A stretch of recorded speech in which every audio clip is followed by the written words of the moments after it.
Hey there foodies, in this recipe I'm going to show you how to make a homemade processed meat substitute using tofu.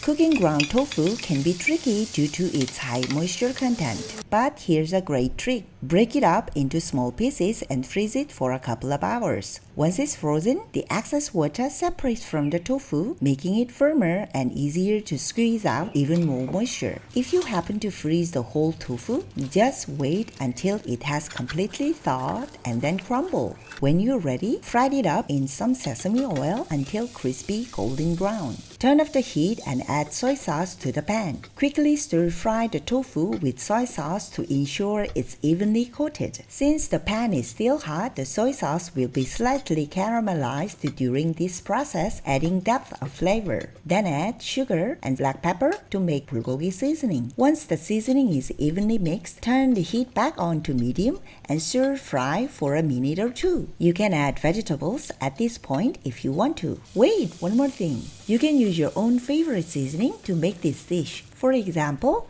add some garlic and spicy chili to make it extra fiery and flavorful. I served this on top of rice and it turned out to be a fantastic bulgogi rice bowl. This dish can also enhance the flavor of any other dishes such as fried rice, porridge, stew, and more. Ground tofu cooked this way has a texture and flavor similar to meat compared to other tofu cooking methods. You can store it in the refrigerator for up to 5 days and even longer in the freezer. So make a big batch for a quick protein fix whenever you need it. Don't forget to subscribe to my channel for more healthy and delicious recipes like this one. Happy cooking! 안녕!